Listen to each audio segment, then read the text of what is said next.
I mean, I think it's just frustrating for a lot of coaches and a lot of programs in general just to create, because college historically has been about more so the name on the front of the jersey than the name on the back of the jersey. I think the way the college game works now, again, is just kind of like the Wild Wild West, to where whoever is like hot as far as who's going to offer you more money, whatever school looks better, like that's the one you're going to end up going with. So, it's just a tricky place to be in, So for me, you're in a dangerous place to where you're just paying players millions of dollars, expecting them to be emotionally sound, mature enough, and ready to deal with whatever scrutiny comes with the money you're throwing at them. What up, y'all? Back for another audio occasion. It is a podcast for self-starters and those willing to make the most out of any situation. The EFS podcast is back. And today, for the lead in audio, got a lot of posts about this floating around. This guy did a very good job. Shouts out to the Pivot podcast. If you're aware of who we might be going with, then Anthony Mackie, Blacked in America, as they call him out there, making his rounds, and he gave some good tidbits on the Pivot podcast. We can go with one of his today. Oh yeah, it kind of changed my perspective with this being the EFS Engineer for Success podcast. This one hit deep in a different way. Pause that before I get to it. I was like, what is he saying? I've seen people. I got to run it back from the top. I've been in the business 24 years, right? And I've seen people go from nothing to the biggest stars in the world. I've seen people go from one role to winning Academy Awards and doing all this shit. And what I realized yesterday thinking about it, we're lying to our kids, dog. And I think that's a big problem in our community.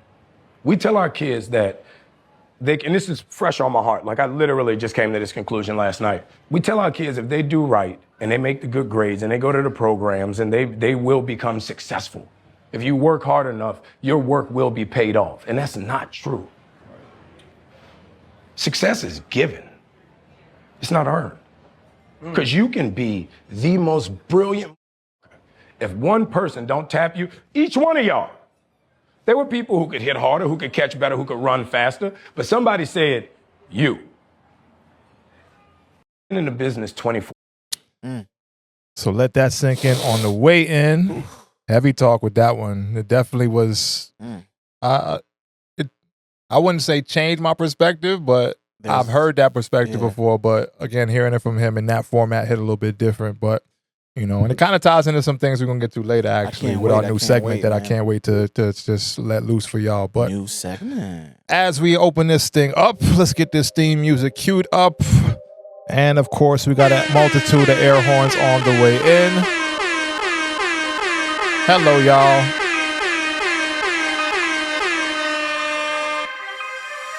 What? We back. We live. It is an EFS podcast. And if you made it to the audio/visual occasion, please do not forget to like, comment, share, and subscribe. We got episode 54 in the house. As always, I'm your host, the man, the myth, the legend, Mr. Marathon Man himself, Mr. EFS, from the biggest brand that you don't know about yet. So any other monikers I can go with, I can't really come off the top of them right now. But to my right, we got my man Waldo Black back in the house. How you doing, family? The father, EFS family. The artist. Yes, sir. Father to B, Waldo B. You know who it be. It's me. You know what I'm saying? You losing any sleep yet? No, not yet. Not yet. But the aversions, whatever it's called, have kicked in. Okay. Yeah, we'll talk about it. But I'm happy to be here, EFS family. I'm happy to see you once again on this visual and audio occasion. For sure. So, as always, thanks for coming out. You, wherever you at, wherever you're listening from, wherever you're watching from, we appreciate you. So let's get this theme music faded out and open up our conversation for today. Yeah, man. How's it going? How we doing? Check in on the way in. What's the vibes? How we feeling? Talk to me, my boy. I'm reframing. I'm reading a book that's, I don't forget the author, but it's What to Say When You Speak to Yourself. And it's just basically some positive affirmation. No. It's unlearning the habits about how you speak about things in your life, right? It's like, I got to do this, I got to do that. Don't say I got to. Try to say something like, I get the opportunity to, or I'm grateful I get to go do this, something like that. Just changing that framework really has been helpful. But what I was saying earlier, but when we had the beat dropped, Yeah, man, it's different world over here, man, in the Harris household. I can imagine. A lot of planning. But it's different. Like, it's like the cravings have come, right? Randomly, you want a milkshake and French fries. Yeah. Those don't and pickles. That don't take long at all. Or the weird cravings phase comes very quickly. But the thing that's really adjusting is like nothing is good anymore. Like water ain't good. There's like it's adverse flavors to everything now. So now I'm trying to figure out what she likes to eat. It's like a whole different person. I mean, like, you know how you know somebody order when they go to the store? Welcome to the ride, bro. Oh yeah. So it's a different thing. So I'm to the ride. I'm making adjustments. I get to make all these beautiful adjustments to make sure my wife is happy. So I'm grateful. You're using your little framework. You see what I'm saying? You see what I'm saying? I would have had to. Like, I got to deal with this shit. You know. I remember when Moms was pregnant with my daughter. It was sometimes. Yeah, I believe it. Sometimes it's had. I believe it. A lot more immature at that point mentally in certain ways, but certain shit you just got to deal with when the woman is carrying the life towards the world. Legacy is right there. I can't be upset. Nah, for sure. For sure. It's just part of the process in general, know. But yeah, thanks for checking me. What's going on with you, man? I'm coming off of a tumultuous few days. After last Wednesday. Well, great days, but also, I get my dictionary. Some challenge as well. I think I got that stomach bug that everyone else got. That shit. Ugh. Yeah. Bad, huh? So on last Wednesday, it was when it really kicked into full effect. Middle of my training runs, had to actually stop my run, and I'm trying to spare the ugly details of it, but it was a situation where I had to straight porta potty it multiple times within my run. And that didn't feel good. Wasn't good. It was just signs of terrible things to come. So from there, I spent like the next at least 2 to 3 days with my stomach turning in knots, all while trying to enjoy a business but also pleasure trip as I went up to New York to check out the Big East tournament, checking with the alma mater. About that for sure. So went up there. As we know, last year when I went, same thing around this year. Pretty much going to be the case every year as long as I'm anywhere near the East Coast or Marquette Big East tournament is just a vibe for me. Yeah. So I got up there. Marquette VIP now. I wouldn't say VIP. I'm always VIP, not to make it sound like that. I'm always VIP, but, when you realize you only a certain level of VIP compared to other people, that's when it kind of, you understand his levels. Because, first game, D Wade was there in the crowd. Nice. Yeah, sitting sideline, right on the court side, and then he was getting a lot of love. Not that I'm expecting that much love. I know myself compared to D Wade is like, night and day, but either way, there's levels. That's why I said it's levels. So yeah, I'm VIP. I get the free tickets, I get the love from the team. But to see him in person again, not the first time I've seen him in person at a Marquette game. He used to come to our games too when I was there. But just seeing it now again, it's just like okay, like he get a different kind of love. Post the whole kidney cancer and all that stuff. Like I said at the game, I'm like, oh, let him get his victory lap in because he's been popping out a lot more since he spoke about the whole situation that went down to where he ended up having to get the tumors and everything removed, and how that whole situation went on the other side of it, thankfully. So I do see him moving around a lot more now, and he was at the Marquette game supporting. He got to go to the locker room after the game as I was getting my ass kicked out of the arena, as they were saying, like, yo, we got to turn this thing over for the next session because the Big East tournament is usually. You didn't get to go to the locker room? No. And I don't be on that really anyway. Okay. I don't, if they ask me to come back, I would, but I don't be showing up to I don't really try to make it about me in that sense. That's like, fair. That's fair. It's a team thing. Y'all do y'all thing. Y'all stay locked in. I support. And for me, I'm really just there to see the team, but also check in with the administrative staff that, is around the team that's still there from when I was there, Yeah. So got to tell a couple stories to some people about that. Like, how you still getting these tickets and all that shit? I'm like, bro, all the people in the office, or most of the people, not most of, a lot of the people in the office in high positions or people that really move the needle over there are still people that were there from when I was there. So Facts. I still got connections, still got their number in my phone. So it's good to be able to hit them up and just get, tickets and just be able to check in with them whenever I pull up. And they love to see me come back around. This year, I would say, has been the most amount of games I've ever went to as an alumni. Really? Yeah, and I mean in one season. Okay. I've been to games over my time, but this year I think I've been to 4 or 5. Right. 4 or 5, 4 at least, but potentially 5. My memory is shitty, but you know, being able to see them at the Big East tournament was dope, and then checking with the family because you know that shit don't go away for me with the people that I connected with during my time there. Right. And again, they love to see me come around, so it was good to see that. Not good to see our ass get spanked by St. John's again in the semifinals. Was hoping it would be a 3 times a charm thing because it would be the 3rd time we played them this season. We didn't look good. Well, the last game at Marquette, which was senior day, things could have went a different way, but it didn't. But I was hoping this time would have went a little bit differently. Started off well, but we ended up losing the game by double digits. So it went how it went. So that wasn't the most pleasant thing to experience, but overall it was a great time. Great time, right. you know. Just being out there and being Got to reconnect with some people from New York too that I invited out to the game that I hasn't really spoken to in years and years and years. So that was good and kind of opened up the space for me to kind of deal with how I move in a certain way, you know, and just being able to partially mend some things that kind of went left with relationships and stuff like that. So, all in all, it was a good trip. Trained one kid actually that's going overseas to pro that, I'm going to be taking on this summer that he'll be working with me under my tutelage a little bit as he gets ready to go overseas. So again, business/pleasure. So good trip, good couple of days, but the stomach flu in the middle of all that shit was like a whole little whirlwind, but that's why you said tumultuous. Yeah. So I'm trying to enjoy the heights of it, but also I'm like in the middle of the night, I can't even sleep because my shit is just turning and burning. And then waking up in the middle of the night to have to do my business and make sure I'm getting whatever out of my system that's trying to get out. Yeah, it was nasty. But I believe it. Yeah, but long story short, again, great time, good weekend, and it ties into some of our topics today, and definitely ties into one of our topics a little bit later with the whole Marquette theme of it all. I can't wait. So, I guess my thing is when you go out there, do you have like this? Because there's a lot of these schools could have been potential schools you ended up going to as well. Especially you got St. John's, right? That could have been one of your schools. History, I wanted to go to St. John's coming out of high school. It was one of my dream schools because, as a young basketball player, you're like, I want to play in North Carolina. I want to play at Duke. I want to play at UCLA. Like I always wanted, as a New York kid, I always was like looking at St. John's, And back in the days when I was young, seeing like Marcus Hatton and those guys really tearing it up when St. John's was good for a little bit before they got bad. Right.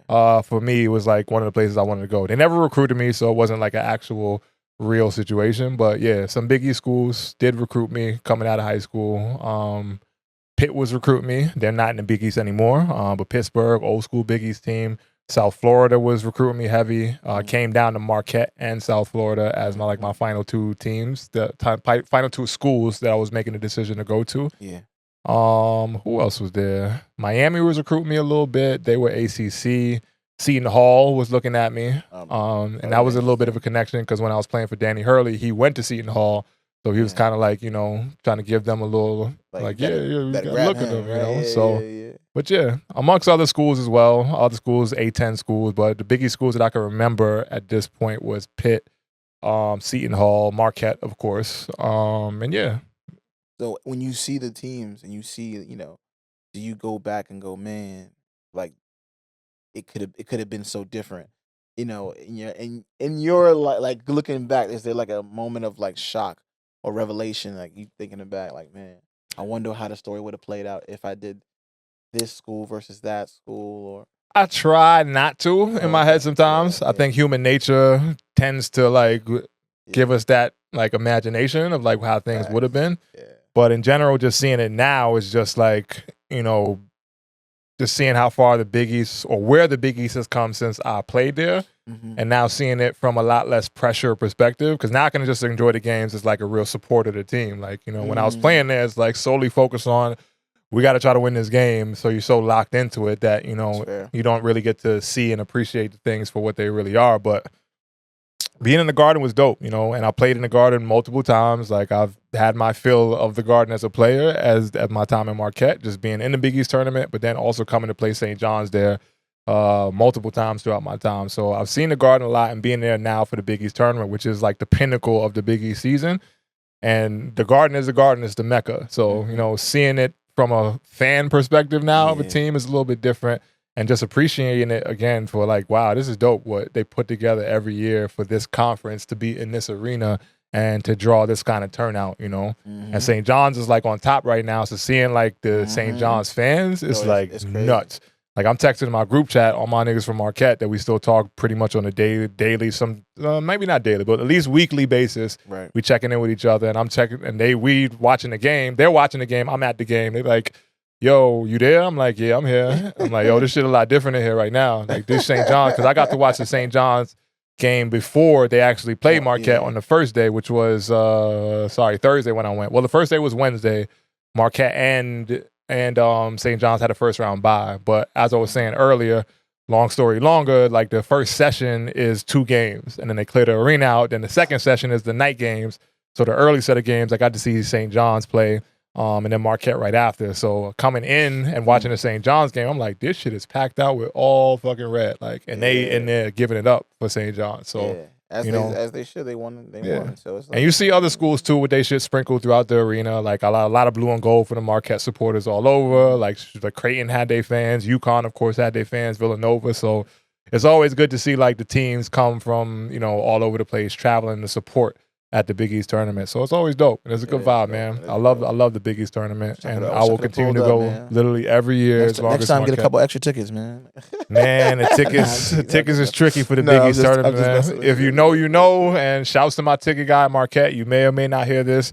I've been on this line all year, and I definitely appreciate you for looking out as much as you have this year for myself, my family, everyone that I brought to the games, and lining that up for me, So it's dope to still have those connections. But yeah, dope experience, 100%. And again, ties in a lot of the stuff we're going to talk about today because it's pretty much just straight hoop and a lot of college hoops, actually. Yeah. It's that time of year, man. It's March Madness. March Madness time is in full swing. NCAA brackets is out. Not really happy with Marquette seed, but I think that's our fault as far as tricking our bid to where we ended up getting the 7th seed playing in Cleveland. And I don't think we're going to make a far run this year. Unless some things actually turn around and work in our favor, on some one shining moment, Cinderella story type vibes, because we got some starch competition ahead of us, and we playing Rick Pitino's like the son. It's like to start, so it ain't gonna be, it's gonna be a real. Trying to see what the bracket looking like. Hold on, let me see. Yeah, bracket. I mean, it's 68 teams, so we ain't got time to run through all of it. I'm not gonna run through all of it. Yeah, but brackets is out. We got the 7th seed. A lot of notable picks. I mean, not picks, not notable selections in there as well. And it kicks off pretty soon, man. So we see how this thing goes, and we'll start to report as we go through it. So definitely excited about that. Staying along topic with the Big East and the tournament, et cetera, et cetera, et cetera. A lot of different talk throughout the, I don't want to say super viral circles, but I guess viral in the basketball community. What's going on?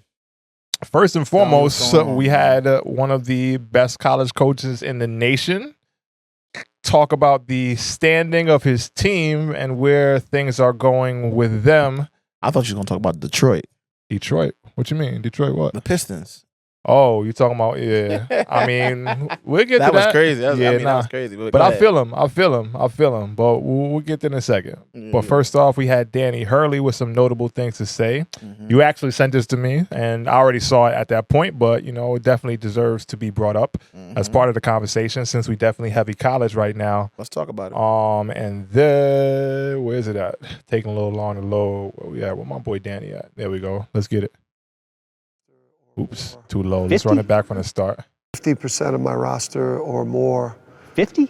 50% of my roster or more is at least, considering going in the portal. If not, already knows what school that they're going to. Well, half your team is already thinking in terms of whether they want to transfer to another program or not. Yeah, and in a couple of those cases, they've already talked to the coaching staff at future school and have an idea of what their NIL is going to be there. The money.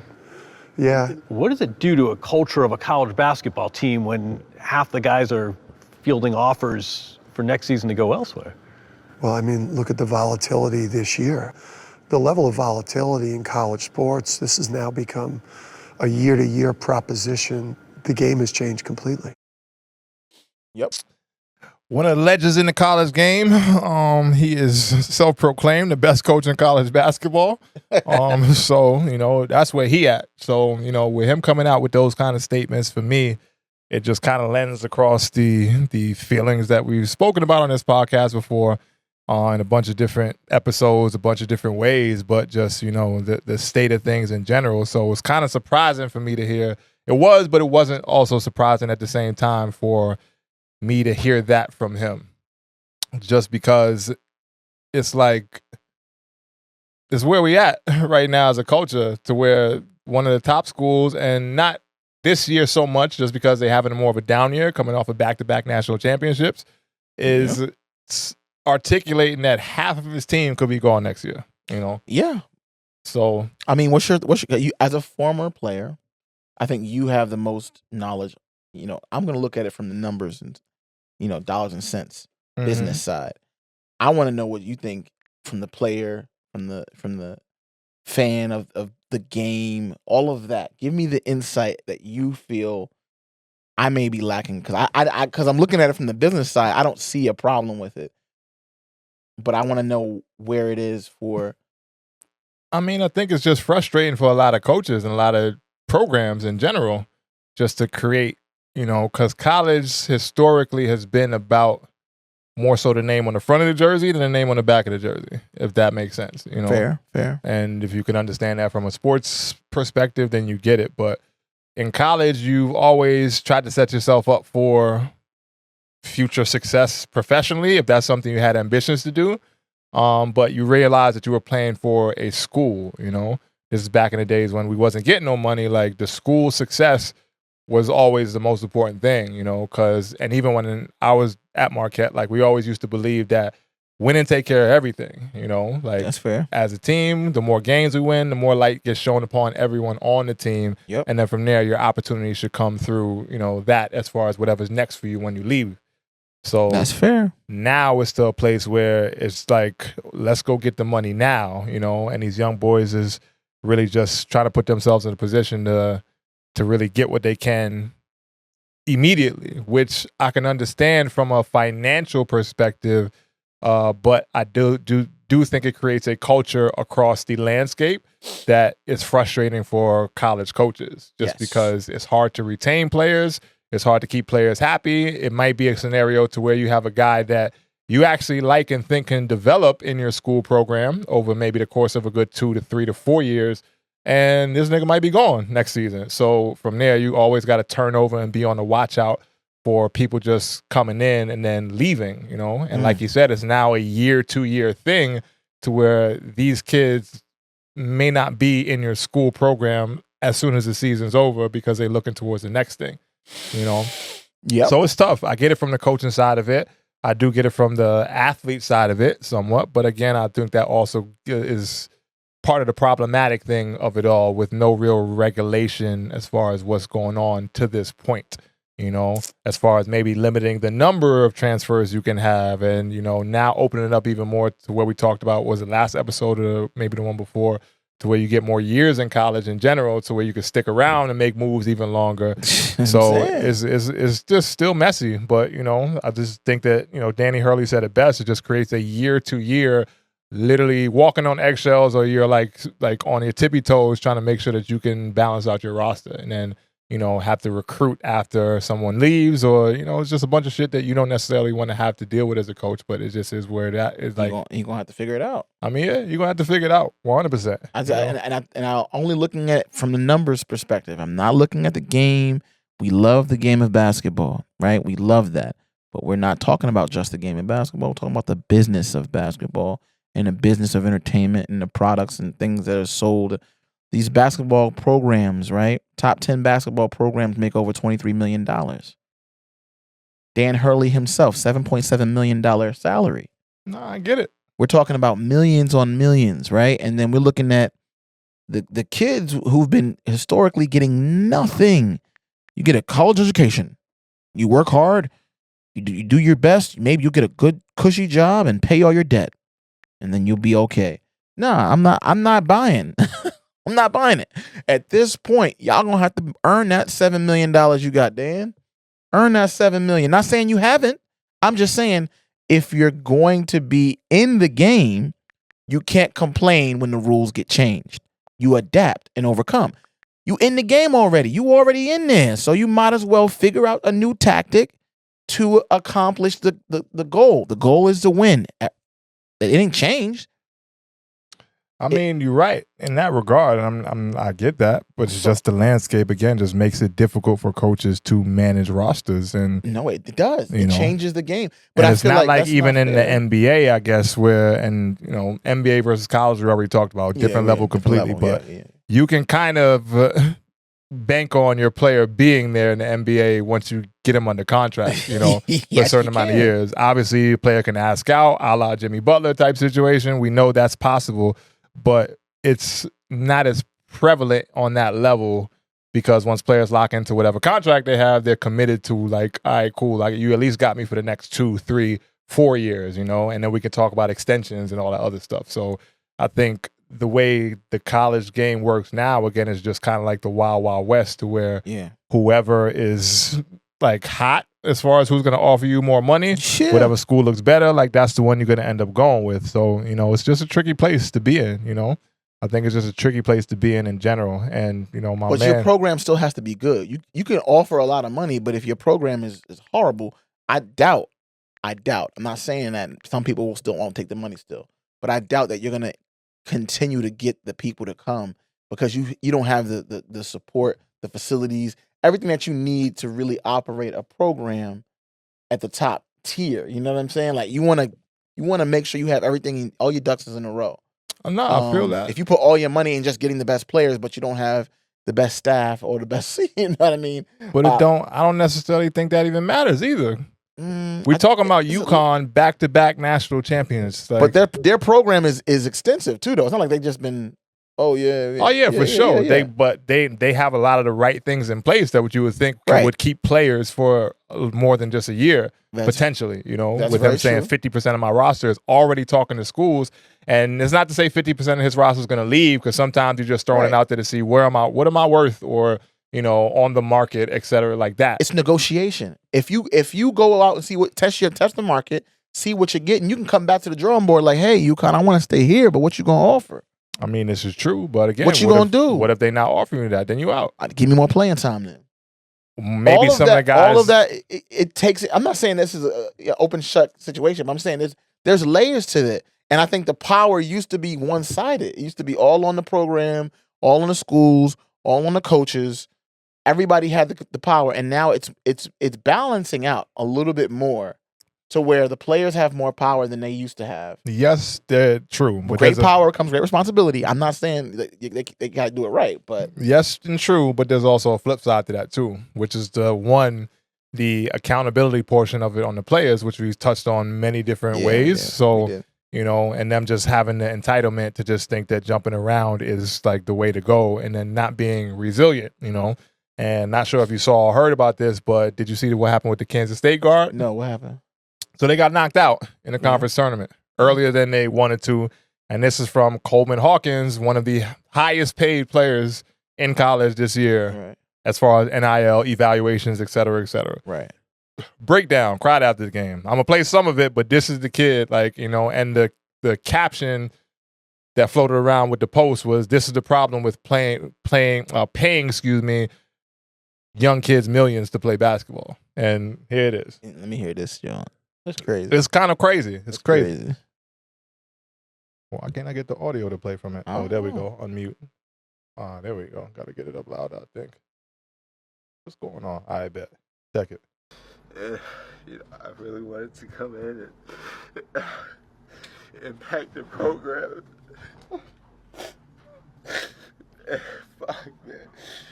Post game. Sorry for crying, but this shit. Highest paid college player in basketball. I really wanted to come in, impact the program, and some of the stuff, the outcome, obviously wasn't what we wanted. But if someone asked me if I regret coming here,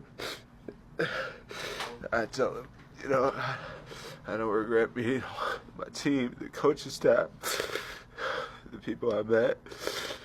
And my heart just breaks for them because, like I said, they just haven't experienced some of the things I experienced in my career. Bear with us because there's one point Same thing for the fans that I want to get to. I feel like I let a lot of people down. I feel like I did a poor job of letting people talk about me and it affect my play. And it was evident all year, and I wish I could just go back and block out everything, not for myself, but for the team, so we could have a more... And we're going to cut it there just because it's still lengthy. I mean... Still lengthy. I mean, but the main portion of it, that still kids, for me, man. no doubt, they still kids, but the main portion of it for me was what he said about, I did a bad job about tuning out the noise. Outside I did a bad job of tuning out the noise to what people was talking about me all year. And the story basically is, as he went there and he transferred, basically got all this money, people was like, this kid ain't worth all the money. The comment section, like, yeah, like he's trash, da-da-da, whatever. And that kind of stuff leading to him now playing the whole season with the weight of, I have so much money. I'm basically a quote-unquote professional basketball player now, and I'm not living up to the money that I've earned. So for me, you're in a dangerous place to where you're just paying players millions of dollars, expecting them to be emotionally sound, mature enough, and ready to deal with whatever scrutiny comes with the money you're throwing at them. That's fair. And it can go one way or the other. There's some players who maybe are a little bit more mentally tougher that can just tune that shit out. And one of the guys that I want to shout out for that is a guy that plays for St. John's, Kadari Richmond. Guy that came from Seton Hall, came from Syracuse, 3 stops. Syracuse to Seton Hall to then St. John's. And basically Pitino said, we don't get him unless we was able to pay him this amount of money. Another one of the most top 5 NIL evaluations, but started out the season to where everyone was like, he's trash. You shouldn't have paid him all this money to go here, da-da-da, whatever. But stuck it out and literally played through it. And my man in New York, I've talked about him on the podcast before, Clyde, my dog, good to spend time with you up there, was talking about, he knows the kid. Like, he had him since, well, not had him, but he worked with him when he was like young. But basically, he's talked to him early in the season, was just like, yo, like, you good? How you doing? He's like, I'm good. It's just noise, more or less. Like, I'm figuring out a new situation. I'm in a new team. And now we see the success that St. John's is having. And this guy's like damn near triple-double watch every fucking game because he's so good at affecting the game in that many different ways. Right. So where his numbers might not be stellar, but, I think whatever they paid him to get him there might be worth it for where their team is at because of it, And he didn't even win Big East Player of the Year. His teammate did, So for me, like seeing, again, one way versus another is tricky when you start getting like paying kids that kind of money because Kadari's from Brooklyn, like, tough New York kids. So, shouts to that, shouts to the town. I don't know where Coleman Hawkins is from. I'm not trying to shit on your environment and all that stuff, but, to be that emotional after a game because you could not hack it all season, to me, is where things get tricky again when you're just throwing all this money at these kids to then say, like, I don't know if the money was the reason for him breaking down like that, though. It is, though, because when people are saying that you suck, they shouldn't have paid you all this money to go there. That's fair. Then that's the one thing that people is hanging their hat on. But I think it's an internal issue with that, based off what he was saying. He was True. Like, he wish he didn't do these things. That to me sounds like he has a little bit of shame and guilt internally within himself. Like I always say, I love passion, man. I said it multiple times on this podcast. When you're passionate about something, you shed a tear. You will get emotional sometimes because you're passionate about it. It seems like that kid really loves the game and really wanted to do 100% best. And I think that 100%. I give grace, man. I give grace to these kids. These yes, it's a lot of pressure to put on a kid to get thrown in a $1 million situation. The media is looking at you. I think it's up to us as media personalities, as content creators, quote unquote, all that, to not lose sight that we have to give these people grace. There's still people underneath the jerseys. There's still people inside of the lexicon of everything we're doing. We're talking about the sport, and this is what you're supposed to do, not supposed to do. I think that sometimes we lose sight of that. We think of people like characters in a video game, and it's like we say whatever we want. He's trash. It's a lot to wear on somebody. Even if he like, the spotlight goes on you because you got the money. Facts. The spotlight goes on you. But I'm saying is, so if we took the money away and still put the spotlight on him, would it be better? I don't think so. That's why I say it's not the money for me. It's the spotlight.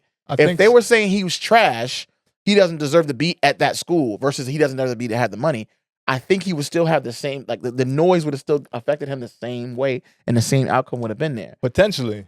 Yeah. Potentially. And I'm not saying you're wrong. That could be the case, but when you got the money, the social media era, and all these things mixed in one, it does. And the outcome looks like that, it's hard to say. And again, I like to deal in like what's presented in front of us, not necessarily the evidence, hypothetical. So for me, like it does look away when you pay a kid all this money and then seemingly, well, not even seemingly, you paid him all the money to get him to your school. Yeah. So that was what you did, and then he doesn't cut it. And we've had other coaches come out this season and talk about, I forget, I'm blanking on who's whatever coach, but there was a coach early this season that was talking about how a guy didn't take the shots in the later portion of the game. He was basically saying, we pay you now to put you in these positions to take those shots. Like if you're not shooting the ball, then you're no good to me on the floor because we're paying you this money. You're basically a professional. So do your job and perform. So to me, when you got guys that are still developing emotionally, and from all the statistics and all the bullshit they say, women mature faster than men, et cetera, et cetera, et cetera. You got guys that ain't even fully developed, and now they thrust into these situations to where now the pressure of they gave me this money, even more so than just I got to perform as one of the best players on the team in college, which is pressure enough in itself.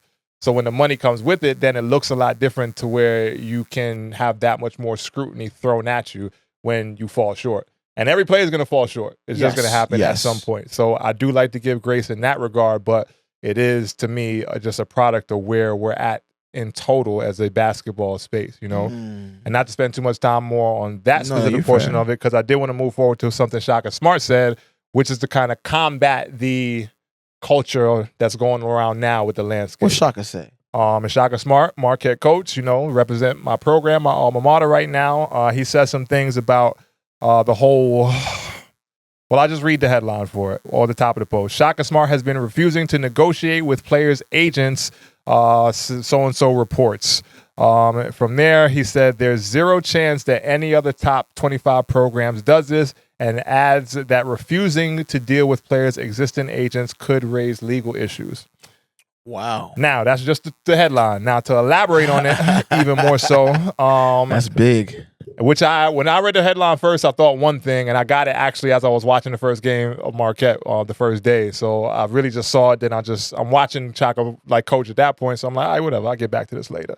But to expound or elaborate more on it, Shaka Smart is flipping the script at Marquette, telling players they don't need agents, at least not for the NIL money. Instead of letting outside reps take a cut, Smart is handling business in-house, making sure his guys get paid directly through the school's collective, the Be the Difference NIL, which is Marquette's NIL, like the collective. If you, we won't go into what the collective and all that is. If you know, you know. But the message is clear. An agent won't get you more up from Marquette's set budget, so why bother?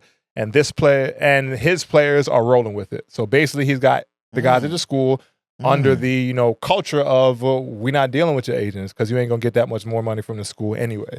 Right. So trying to combat it and I guess keep more money in his players' pockets in a sense, which I can respect what he's doing as something to combat like all the noise that's going on right now with the whole influx of just players getting this money.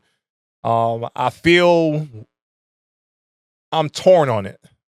Go ahead, if I'm tell just me why being you're honest. torn. I'm torn just because I respect what he's trying to do, and Marquette is a different kind of school as far as the principles that they stand on and rely on. They're kind of a little bit more of an old school mentality, and they're trying to fuse that into a new space. Okay. So him saying that basically you ain't gonna get no more money from the school anyway, your agent's not negotiating anything for you because Marquette is gonna pay you what Marquette's gonna pay you. I can see that side of it. Right. Flip side of it is we have 3 seniors leaving right now after this year. Stevie, Cam, and David Joplin. 3 of the best players on the roster, starting players. Stevie is one of the top, I want to say 3 to 5 leading in the country in steals.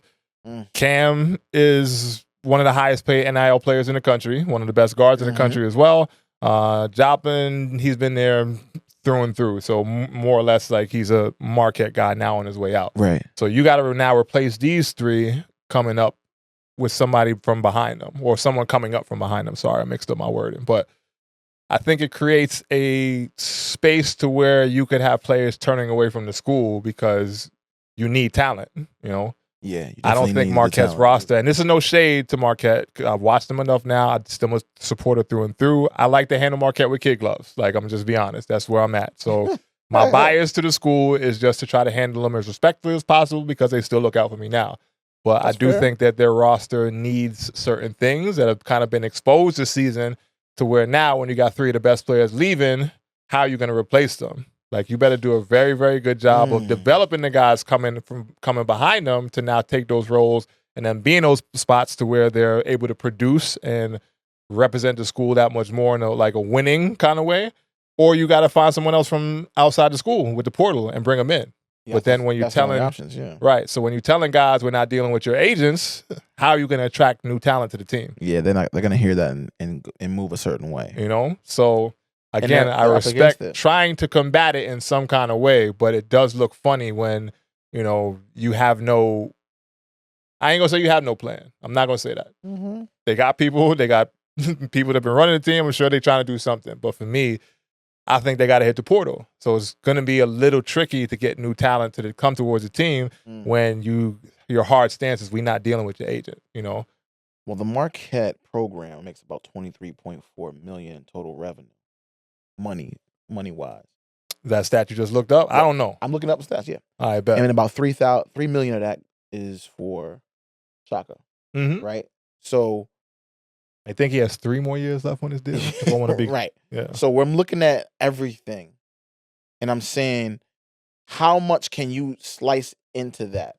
After you do all concessions, you got to pay the staff, security, lights, plumbing, all of the it's millions. Like these stadiums got to get kept up, cleaned, all that. After all that, you're probably working with about $6-7 million to deal with all the NIL, everything else that comes with your program. So you got to have enough to make revenue. I mean, to make money, to have money come back into the program. But you also got to have enough. Marquette ain't hurting for money. I know. I'm not saying that. What I'm saying is the players you're going to get is going to be limited no matter what. So, and this is not just I'm not looking at just Marquette.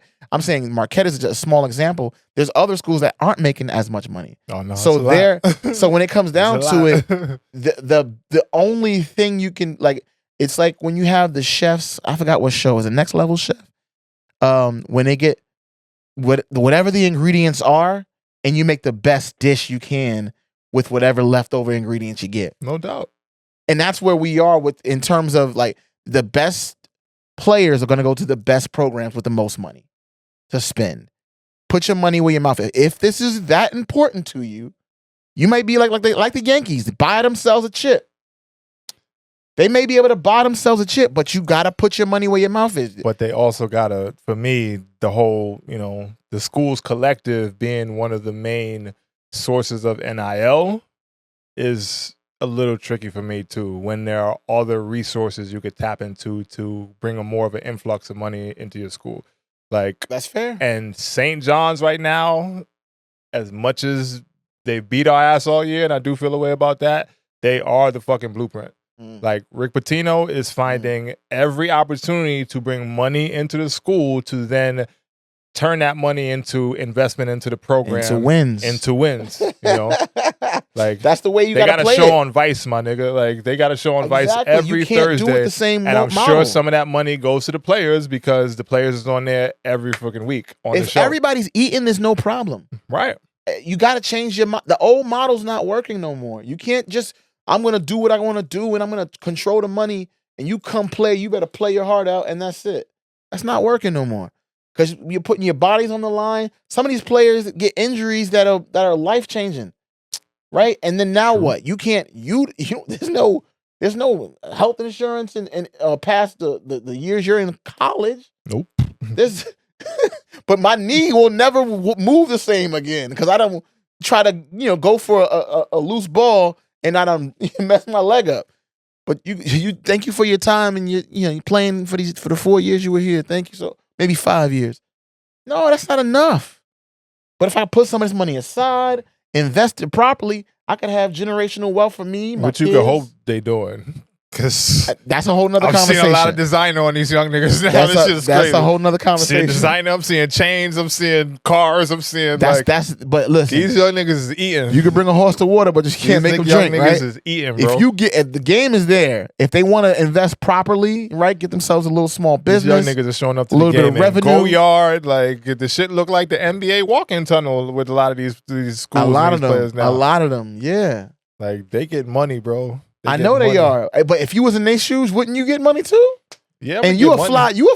Come on, you know, you would be doing the same exact thing. I could see you. I'm only smiling because me and my niggas had this conversation already. We had this conversation, and it was split. It was at least a good 5 or 6 of us that played for the school, and we was like, bro, what would we be doing with some of this NIL money? Snapping. I would like. You would have a Hellcat outside right now. It depends on how much money I'm getting. It depends on how much money I'm getting. If I'm getting enough to afford the Hellcat and still put some aside, and then I'm definitely getting the Hellcat. You know you would have it, and first of all, your clothes would be out of this world, and you would already have the newest, the flyest. I don't know. I can't say that. Come on, Doug. I know you. My shit out of this world now, and I ain't got a fraction of the money that these young niggas got. So imagine if you had it. But I've always been a person that has, done the most with a little bit less, so I could still just go along with that lane too. And the brand, the EFS brand would be everywhere too. I know you'd be rocking. Marketing. Yeah, I'm putting at least a good 15,000 in the marketing for EFS. That's what I'm saying. So for me, that's an investment. But I'm looking again, investing in yourself. That's important. I think that's where the colleges can also have some intangible value as we go forward into the new model of what the college sports looks like. We should be branching out and giving these young brothers opportunities to ensure their money is good, right? Yeah, you can do instead of just saying, hey, we're going to give you this much money, say, hey, we're going to give you this much money, but also we're going to put a little nest egg here in this portfolio to make sure that your money is good long term. This is going to be good for your family, good for this. We're going to do things that are going to be a little different in our deal than what maybe Duke or somebody else. They're going to give you a bucket of money. You're going to blow through that and have nothing to look forward to past this. We want to make sure you're set up for the rest of. I will hope so. That would be another sell point. I know there are some schools that are doing that. So, not to shout them out here because, a lot of them ain't that closely tied to me. This is a family affair at this point with this whole Marquette thing. But, right. Hey, the flag is up. But I know there are some schools that are doing that kind of stuff. So that work is necessary now, and even some of these quote unquote agents that you got floating around now, I think that there should be some kinds of those services as well. But it's also a lot of people just looking to earn a quick buck off the game however they can, with maybe not the best intentions in mind for, the player and their longevity. Come holler at me, I'll take 3%. Because a lot of these college players, once they get done, and we talked about this before on here, once that money from the school is over, they're not about to see that kind of money again. Nah. Not even on the pros if they manage to make it to the pros, And it's a scenario to where some of these guys like Kadari Richmond, like we just talked about, I don't know if he's an NBA pro, but I do think he could stand to be a good pro overseas, But I don't see overseas necessarily, depending on who he plays for, being able to pay him the money he's getting in college right now, So once that money dry up, then it look different, especially when them bills start hitting as a grown man to where everything's not taken care of for you at the school. Yep. And then you ain't really got to dive into your pockets for that money because your housing and all that other stuff is just it's done for you, So again, there's a lot going on with the game that makes it feel like what's really going to happen with some of these players, The future's unknown, but I'm appreciative of it. I can't wait to see where it lands. I mean, NCAA's changing. There's obviously other leagues coming up too, like Unrivaled. They got their their final games coming up. There's a lot of new leagues. OTE got their little leagues. I hate the OTE league. I'm sorry. I'm sorry. What's wrong? I hate the OTE league. What's wrong? What's wrong? I think it's a bad. I understand what they're trying to do, but I think it's a bad representation of basketball. Okay, hold up. I didn't know who's going in. It's very cloudy. It's why very cloudy. is it a bad representation? Give me a. It's very cloudy. Why? You see the shit with the young boy just. What, Eli Ellis? You ain't gonna do shit. You ain't gonna do shit when it's popping off. Like, why is that? Yeah, like they're young. They're very young. It's for content. It's not very for, content driven. Exactly. Yes. And to me, that's like you representing the game in a bad way. Okay. And some of them niggas ain't even that good either on them rosters. Be honest. To be as highly like publicized and highly touted as they are, like, the game has changed. Look at this anime basketball now.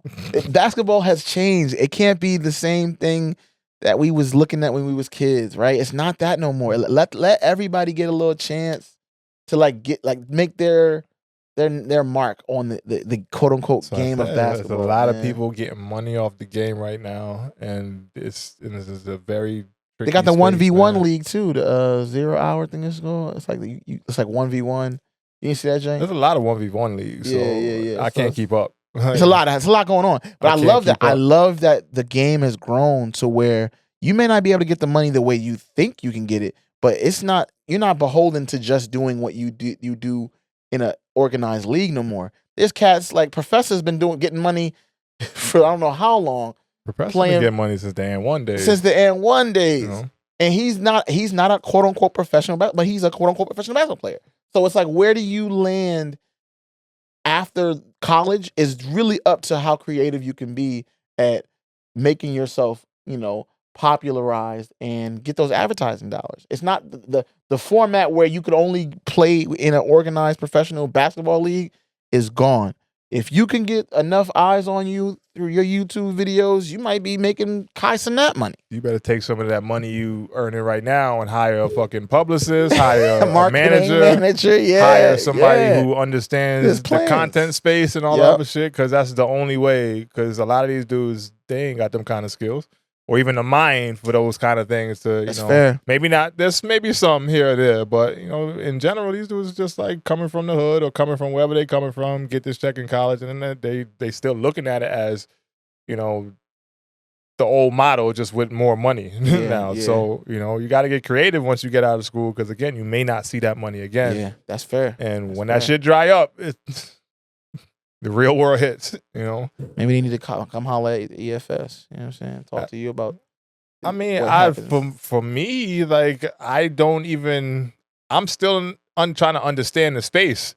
Yeah. To be able to maybe give some guidance within it, So I'm doing my due diligence and talking to people that know what they talking about with this kind of shit. Right. Having those conversations and trying to update myself to, again, just the landscape, because it's been changing so quickly.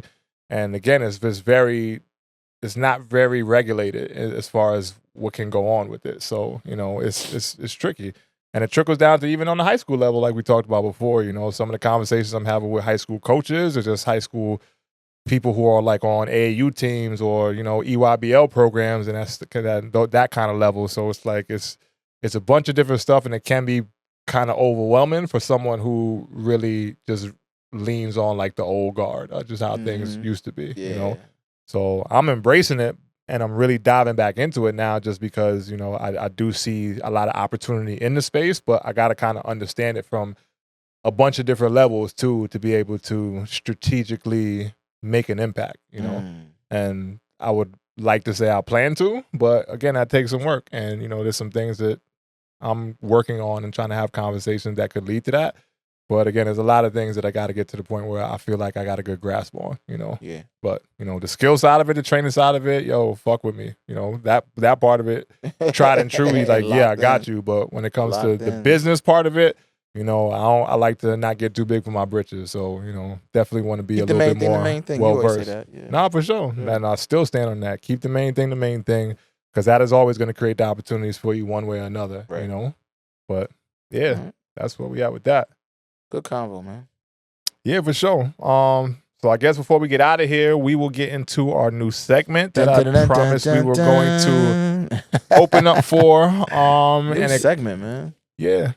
So I know we do the real talk pretty often, and not to say that we're getting rid of real talk completely. I just think that in our year plus change of recording and broadcasting and being in this space now, I do think that a lot of times I've fallen off of some of the mission that I've had, Interesting.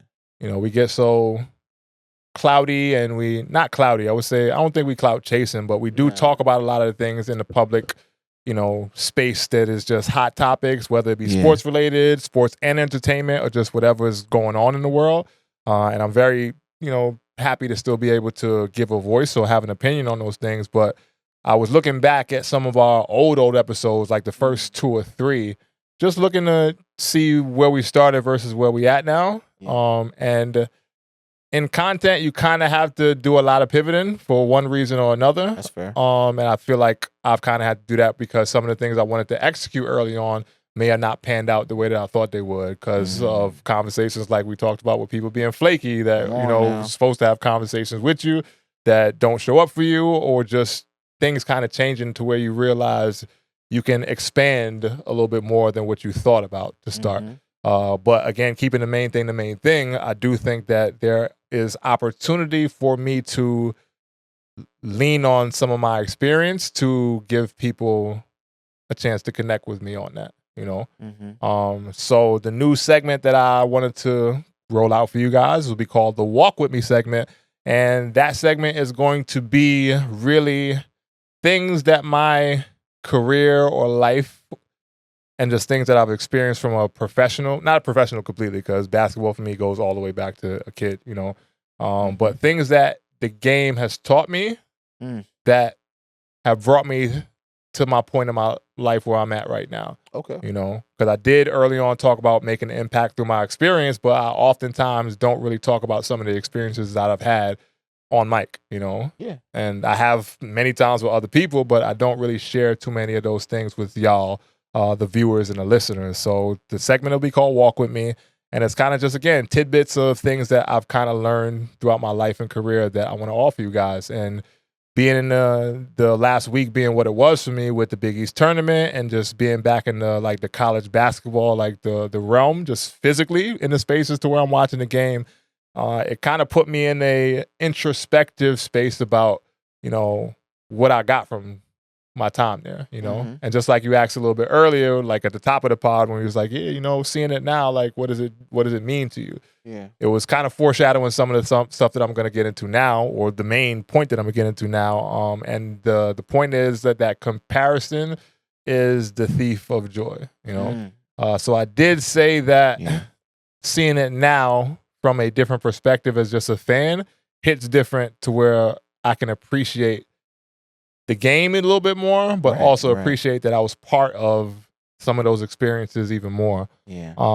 But that said, while I was watching the Big East tournament this year and watching Marquette play, it did bring me back to my time there as a player, and it kind of goes into a little bit of a conversation that we had last week about, me not being the most highly touted player on the roster and why that was, because I did speak about me going to Marquette and getting my ass kicked early on to where it's like, damn, like, and I think I said verbatim that these motherfuckers is better than me, So I was looking at myself to where I was wondering, because there's always like I said, I try not to live in a space of like, what if? But there is a times where I'm like, damn, what if things would have went a little bit differently this way or that way, Yeah. And it kind of brought me to me understanding my path through college, which led to where my professional career started. And we're just going to speak specifically about my 4 years at Marquette. And I am a quintessential in my basketball career, what people will call like a late bloomer. I was never really into basketball as something I wanted to do with the rest of my life at that point, until I want to say maybe like 11, 12, that age, which is a little bit, quote unquote, late for, a lot of the people who start a lot earlier, 4 or 5. I always was part of the game, but I never really decided this is what I want to do until around then. Right. So at that point, getting into just what do I need to do to get to the next goal, which is to get a high school scholarship, et cetera, it kind of put me in a space to where I had to catch up and understand a lot of things early in the process, Yeah. So that being said, getting into recruiting and getting into like me making a choice for college was just trying to go with the best opportunity that I had, and the best place that I thought I could develop as a player which was Marquette, from my vantage point. Like Tom Crean was my coach. I spoke about him on the podcast. I spoke to him in DMs after the podcast to tell him I talked about him. We still connect, from time to time when we have the time to. And, I'm wishing him the best and maybe get that South Florida job that's out there because it might be a good one for you. But that's a whole nother topic. But either way, like my choice to go to Marquette was because I thought I was going to be able to develop into a different player than I ended up being at Marquette, And this is all in the process of just being in the space this week, like just really looking back and taking the time, years and years, 17 years now, post, which is crazy to say, to just be able to just accept everything for what it was, Right. So in that time, me feeling like I should have had a little bit more of a chance to develop how I thought I saw myself developing was a point of frustration for me at that point in Marquette, even to the point where if it was nowadays and it was the NIL, the portal and all that shit, I might have cut out just because there might have been other opportunities that I could have sought out. And I did look into maybe transferring when I was at Marquette as well. Right. Just because, again, the frustration of things aren't going the way that I thought it would, And I was looking at guys on the team who are my classmates, Jarrell McNeil, Dominique James, Wesley Matthews. There was other guys that were in our class that left. We ain't going to talk about those, but those are my guys start to finish, and they're still my guys today. So early on, when I got to Marquette, I was sold a different dream than, what it might have ended up being. And I understand now why that was the way it was, just because me not understanding early on that what you come in as doesn't mean you're not going to have to pivot at some point. So I came in thinking that I was going to be a small forward / power forward, and early on in my career, that's a lot of what I played, playing behind Steve Novak, NBA pro, one of the best shooters of all fucking time I've ever seen in person, and having to learn how to play on the college level at that position, things I had to do, being able to shoot the ball at that school, because a lot of our offenses ran for a forward that can kind of shoot the ball, and he being at the 3 position to where, and backtracking, I saw Dwayne Wade develop at Marquette under Tom Crean. So I'm like, if he could do that for a player who's Dwayne Wade, who wasn't like the most highly touted guy coming in as well, for him to be in an NBA pro / legend and all that, I'm like, damn, I can see myself being that, potentially. So going into it, this is what I'm thinking. But again, I'm also competing against players who are very good high school players as well, i.e. Wesley Matthews, Jarrell McNeil. I used to have the guard Dominique James in practice very often, and this was any day when Coach Crean said, fuck it, I'm just going to fuck with you today. Now you guard Dominique, our fastest, strongest, most athletic point guard, because I want you to learn how to guard motherfuckers like that, just because you're going to have to be in those positions anyway, playing on the perimeter and guarding, And a lot of times I got in the game as a 3, my freshman year. So thinking that was how my development was going to go, to then things changing just because we weren't able to sign a recruit from my freshman year to my sophomore year who was supposed to be a 5. And then I was losing people that transfer out of the school who were on the front line, 4s and 5s. It changed my role within the team, instantly became the point of frustration for me, just because like, this isn't what I planned, but I'm going to just go with it, Right. So my sophomore year was probably my hardest mental year at Marquette, just because I was trying to compare myself to the guys that were on the team with me, and some of the successes that they were having that I wasn't having early on myself, So that year, and even being more vulnerable, my man Jarrell McNeil, my roommate, all throughout college, there was a day, and I don't know if he remembers this now, but there was a point to where I like almost had a little breakdown after one of our practices, just because it's like I was that frustrated with how things were going, and Cream was literally paused but riding me like hard at that point. Like, listen, like, he's giving it to me as far as the level that I was at versus the level that he wanted me to be at in my new role on the team, So very hard times, very frustrating times. But, at that point when I was considering potentially leaving, and we had a conversation after practice at the Al McGuire Center, which is where we practice, everyone else was out the gym, but just me and him. He's just like, bro, like, stick this shit out. And I basically told him, like, bro, I'm out of this shit. I can't handle this shit no more, just because I was that frustrated with my role again versus where everybody else was at and where they were going in their careers, Yeah. So he like, just stick that shit out, bro. Like, stick it out, and we gonna make this shit happen, one way or another. Because we believe we was gonna win a national championship at some point if we just kept doing the right things. Right. So it was at that point, pivotal decision for myself, that I'm gonna stay and ride it out. Learning a new role, learning how to, not necessarily a new role, but learning how to be effective in my role as an undersized for really 5 on that roster, just because this was going to create the most opportunity for me to play more quicker. Yep. So having that be my next mindset after literally that conversation that me and him had, I fought it out the rest of that sophomore year to the point where I was starting my junior year. And then I'm like, I bet, like, now I'm in this role. Let's see if I can make the most out of it. Even if it wasn't going to lead to the most personal success for myself, I bought into the team concept and sticking it out at a great program and great university, which I thought was going to do great things for me going forward, just because of the team collective success that I was, saying that we were going to have. So longer story longer, just making sure that, people understand that when you start comparing yourself to others is going to lead to that frustration, especially if you don't see yourself on that level.